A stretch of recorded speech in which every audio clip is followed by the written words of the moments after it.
ওরে আমার মা, ওরে আমার বোন, প্রথম একটা ভাগকে ধরছি।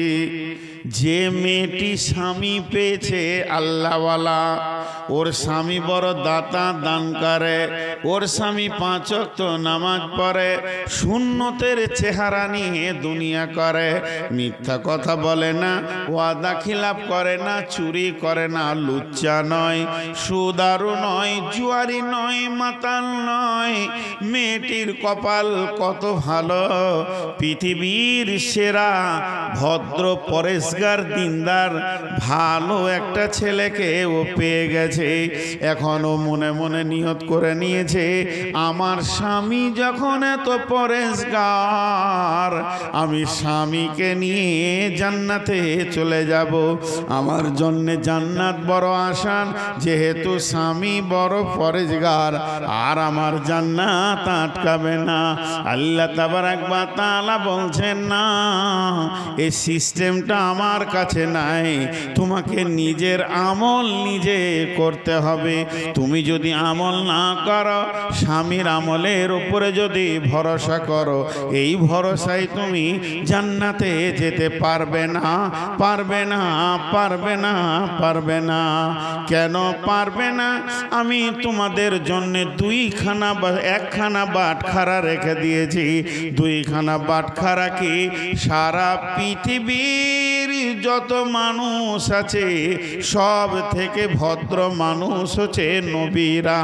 নবীদের থেকে দামি মানুষ কেউ নাই। নবীরা হলো পরেশগার, নবীরা হলো দামি মানুষ। নবীরা কোনোদিন হারাম খাবে না, নবীরা কোনোদিন খারাপ হবে না। তারপরও 2 জন নবীর বিবি চিরদিন জাহান্নামে থাকবে। 2টি নবীর বিবি নবীর মতো মানে মানুষ পেয়েও তারা নিজেরা আমল করেনি, নবীকে মানেনি, তাদের চলার জীবন বড় নোংরা ছিল। এই জন্যে আমার আল্লাহ ওই 2 নবীর বিবিকে চিরদিন জাহান্নামের ভিতরে রাখবে। সেই 2টি নবীকে, একটা নবীর নাম হলো লূত আলাইহিস সালাম, আর একটা নবীর নাম হলো নূহ আলাইহিস সালাম। আল্লাহ তাবারাক ওয়া তাআলা কি বলছেন দেখেন, দারাবাল্লাহু মাসালাল লিল্লাযিনা কাফারু ইমরাতা নূহি ওয়া ইমরাতা লূতিন কানাতা তাহতা আবদাইনি মিন ইবাদিনা সালিহাইনি ফাখানাতাহুমা ফালাম ইগনিয়া আনহুমা মিনাল্লাহি শাইআ ওয়া কিলা দুখুলান নারা মা'আদ দাখিলিন।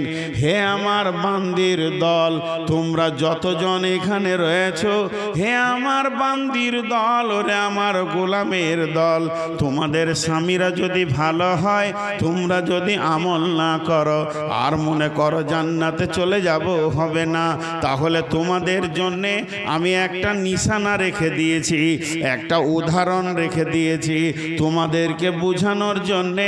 আমি কোরআনে এমন একটা লোকের আলোচনা শুরু করছি, ওই মেয়েদেরকে আল্লাহ বলছেন, শোনো, সেই লোকটিকে 2খানা নবী, নবী মানে পৃথিবীর সেরা দামি মানুষ, তাহাতা আবদাইনি মিন ইবাদিনা, আমি 2টা নবীর বিবিকে তাদেরকে এমন একটা জেলে দিলাম, তাদেরকে এমন একটা মানুষ দিলাম, ওই 2টি মেয়ে নবীর স্ত্রী হয়ে গেল।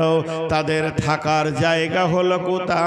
নবীর নিচে, নবীর ছায়াতে তাদেরকে আমি থাকতে দিলাম। নবীর মতো মানুষের বিছানায় তারা নির্দ্বিধায় উঠবে, কোনো অসুবিধা নাই। নবীর কম্বলের ভিতরে থাকবে, নবীর বালিশে মাথা দেবে। এটা 4টিখানি কথা নয়।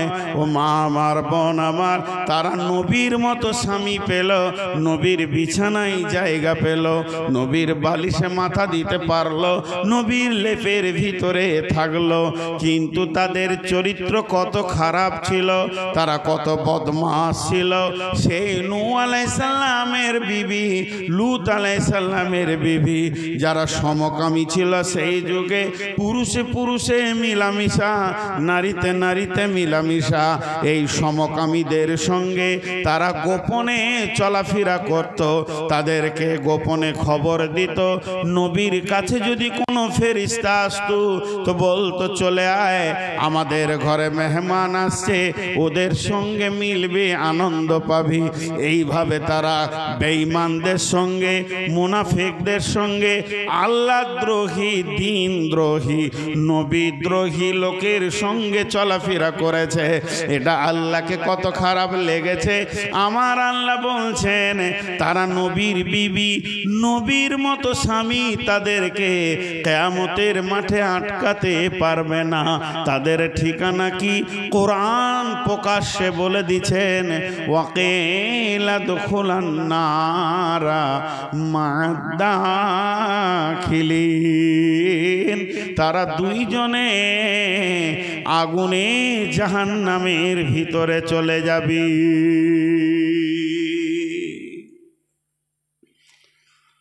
কি রেজাল্ট পেলাম? স্বামী ভালো, বিবিটা খারাপ। তো স্বামীগুলো এমএ পাস, বিএ পাস নয়, স্বামীগুলো মৌলানা, মুফতি, মুহাদ্দিস নয়, সরাসরি আল্লাহর নবী। সেই নবী দুটার নাম আল্লাহ কোরআনে দিয়ে দিয়েছেন। একটা নবীর নাম হচ্ছে লূত, আর একটা নবীর নাম হচ্ছে নূহ। নূহ আর লূতের নবী, এই নবীর বিবি যারা তাদের স্ত্রী, যে স্ত্রী জান্নাতের সঙ্গী হওয়ার কথা, সেই স্ত্রী চিরদিন জাহান্নাম চলে যাবে। কেন যাবে? যে তারা নিজেরা নিজেদের মতো করে আমল করেনি। এটা তো নূহ নবী, লূত নবীর কথা হলো। আমরা যে নবীর উম্মত, সেই নবীর কথা শুনেন খানি। সেই নবী কলিজা থেকে যাকে ভালোবাসতেন, হযরতে ফাতিমা রাদিয়াল্লাহু তাআলা আনহাকে ভালোবাসতেন, হযরতে হুসেন রাদিয়াল্লাহু তাআলা আনহুকে ভালোবাসতেন, হযরতে হাসান রাদিয়াল্লাহু তাআলা আনহুকে ভালোবাসতেন। তাদের ভালোবাসা কেমন শুনবেন। বিশ্ব নবী মিম্বারে উঠে খুতবা দিচ্ছে, আপনার একবার মুখ খুলেন, যতটি লোক বসে আছেন আল্লাহর হস্তে চিল্লাতে হবে না, হালকা করে একটু সাউন্ড দেন যেন আমি শুনতে পাই। আপনাদের গ্রামে প্রত্যেকটা গায়ে জামে মসজিদ আছে, আর জামে মসজিদে উঠে ইমাম সাহেব খুতবা দিচ্ছে, জান্নাত জাহান্নামের কথা বলছে, আখিরাতের কথা বলছে, দামি দামি কথা বলছে। খুতবা প্রায় ধরেন অর্ধেকের কাছাকাছি চলে গেছে। এমন সময় ইমাম সাহেবের দুটা ছোট ছোট নাতি কি বেটি কি বেটা মসজিদের দরজায় চলে এসছেন। উনি খুতবা থেকে নেমে লোকগুলো কেমনি করে ফেড়ে ফেড়ে ফেড়ে ফেড়ে গিয়ে ওই দুটাকে কোলে করে নিয়ে আবার খুতবা দিলে, তারপরে নামাজ পড়াইলে। ওর চাকরি থাকবে? এতগুলো লোক কথা বলে না, ওর চাকরি থাকবে। মসজিদের ভিতরে লোক বলবে, তুই জুমাটা পড়িয়ে দে, ঘর যা, তোকে আর খেতে হবে না, ঘরেই খাবি, দেখা তোর বউ ভাত রেঁধে রেখেছে, চলে যাবে। বিশ্বনবী খুতবা দিচ্ছেন, বিশ্বনবী মিম্বারে খুতবা দিচ্ছেন, রানিং খুতবা চলছে, আর ইমাম হোসেন আর ইমাম হাসান দুইজন চলে এসছে মসজিদের দরজায়। নবীজি ওই অবস্থায় খুতবা থেকে নামলেন। নামার পরে মানুষগুলোকে ফেরে ফেরে ফেরে ফেরে এক কাঁধে ইমাম হাসানকে, এক কাঁধে হোসেনকে নিলেন। নেওয়ার পর আবার মিম্বারে উঠে আবার খুতবা দিতে শুরু করলেন। আর যখনই খুতবা দিতে শুরু করলেন, আল্লাহ তাবারাক ওয়া তাআলা আয়াত নাজিল করলেন, আল মালু ওয়াল বানুনা যিনাতুল লিল হায়াতিদ দুনিয়া। আমাল এবং সন্তান পৃথিবীর সৌন্দর্য। কত ভালোবাসতেন। খালি ভালোবাসাটা দেখেন, অন্য কিছু দেখতে বলছি না। ইমাম হোসেন আর ইমাম হাসান বিশ্বনবী আসরের নামাজ পড়াচ্ছেন, আসরের নামাজ ফরজ নামাজ, সাজদায় আছে, একজনা ঘাড়ে চড়ে নিয়েছে, বলছে নানা ঘোড়া হয়েছে, আর একজন পাছাতে ঠেলছে। কত ভালোবাসা!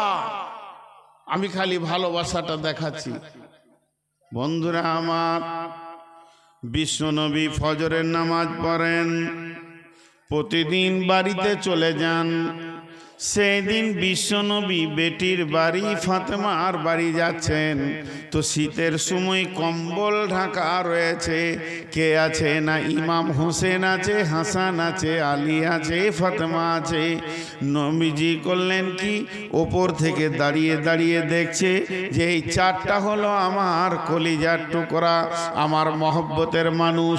বিশ্বনবীর ভিতরে ঢুকলেন, একদিকে কোলে মা, একদিকে কোলে ফাতেমাকে নিলেন, একদিকে আলীকে নিলেন, হাসান হুসানকে নিয়ে চারটা মাথাকে এক জায়গায় করে নিজের মাথাটা লাগিয়ে দিয়ে বলছে, আল্লাহ এটা আমার আহাল, এরা আমার চোখের ঠান্ডা, এরা আমার কলিজাকে ঠান্ডা করে দেয়। এই আমার আহাল বংশ, যারা আমার আহাল বংশকে ভালোবাসবে তাদেরকে আপনি ভালোবাসিয়েন। কত মহব্বতের কথা। কিন্তু বন্ধুরে, এতক্ষণ মহব্বত দেখালাম, এতক্ষণ মহব্বত দেখালাম, কিন্তু কোরআনের ভিতরে সূরা কাহফের ভিতরে একটা আয়াত নাজিল হলো, বিসমিল্লাহির রহমানির রহিম, কুল মা কুনতু বিদআম মিনার রাসূল। নবী হে, আপনি আপনার আহালদেরকে বলে দেন, আপনি কোনো নতুন নবী বা নতুন রাসূল নন, আপনি হলেন শেষ নবী, আপনি হলেন আখিরি নবী। আপনার আগে গাদা গাদা গাদা নবী এসেছে, তারা পৃথিবী থেকে চলে গেছে। অতএব আমি আল্লাহ আপনাকে একটাই নবী পৃথিবীতে বানিয়েছি তা নয়, হাজারো নবী চলে গেছে, লাখো নবী চলে গেছে। হে আমার নবী, আমি আয়াতটা কেন পড়লাম তোমার কাছে পাঠালাম শুনে লাও। তার মানে তুমি তোমার ওই প্রিয়জন আহাল, যাকে তুমি অন্তর দিয়ে ভালোবাসো, যেটা তোমার কলিজার টুকরা, যেটা তোমার নয়নের মণি, ওদেরকে ডেকে বলে দাও, আমি বলছি বলে দাও, আয়াতটা শুনিয়ে দাও এবং বলে দাও, বেটি ফাতেমা রে, কঠিন কিয়ামতের দিনে নবীর বেটি ফাতেমা বলে কোনো কনসিডার চলবে না, নবীর নাতি বলে সেই দিন বিচারের দিন কোনো বেনিফিট পাওয়া যাবে না, কোনো কনসিডার হবে না। নিজের নিজের আমলের ময়দানে দাঁড়িয়ে যাও। এটা যদি বিশ্ব নবীর বেটির এই অবস্থা হয়, বিশ্ব নবীর নাতির যদি এই অবস্থা হয়, বিশ্ব নবীর জামাইয়ের যদি এই অবস্থা হয়, তাহলে শুনেলেন আপনার আমার কোন ভরসা আছে?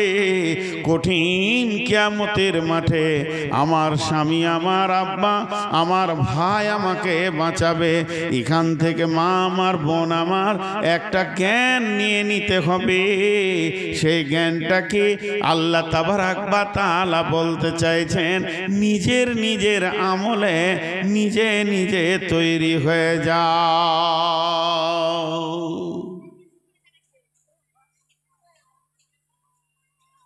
নিজের আমলে নিজে তৈরি হও। কেউ কারো আমলের ওপরে ভরসা করিও না। দেখেন কেমন কথা। আর একটা ঘটনা আপনাদেরকে আমি শোনাই, একটু সবর ধৈর্য। সেটা হলে রসুলের একমাত্র কুমারী বিবি ছিলেন আম্মা জান আয়েশা, উম্মুল মুমিনিন আম্মা জান আয়েশা। রসুলের যতগুলি বিবি ছিলেন, ইনি একমাত্র। আপনি চেয়ার থেকে নিচে বসেন, ওদেরটা আড়াল করবেন। আপনি ইউটিউবার মানুষ, ওইদিকে বসেন, ঘরে বসেন, ওটা তো নোংরা, ধুলোতে আবার কেউ বসে নাকি? তো রসুলের একমাত্র কুমারী বিবি ছিলেন আম্মা জান আয়েশা, যে বিবিটাকে পৃথিবীর দ্বিতীয় কোনো স্বামী দেখেননি, একমাত্র রসুলই দেখেছেন।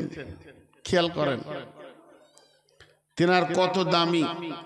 সারা পৃথিবীর সমস্ত মানুষ একমত, আম্মা জান আয়েশা মুহাদ্দিস ছিলেন। এত হাদিস বর্ণনা করেছেন অল্প বয়সে, অত হাদিস অন্য কোনো বিবি বর্ণনা করেননি।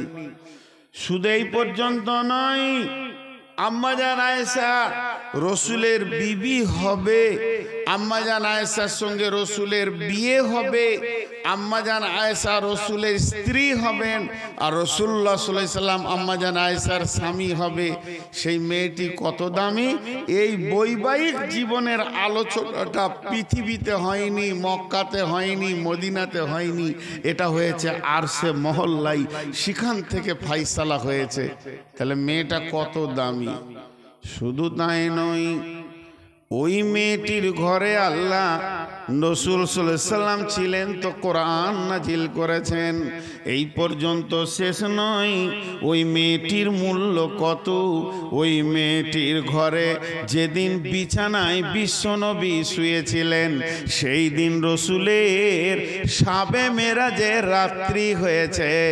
আল্লাহ রসুল যে নামাজ এনেছেন, সলাত এনেছেন, শাবে মেরাজে গেছিলেন, সেই রাত্রিটা আম্মাজান আয়েশার কাছে ছিলেন। মেয়েটা কত আল্লাহর কাছে কবুলিয়াত! বিশ্বনবী যখন জীবনের শেষ বিদায়ে চলে যায়, অন্তিম শয্যায় তিনি যেদিন শুয়েছেন, যেদিন পৃথিবী থেকে বিদায় নিয়েছেন, তো আম্মাজান আয়েশার কোলে মাথা রেখে বিদায় নিয়েছেন।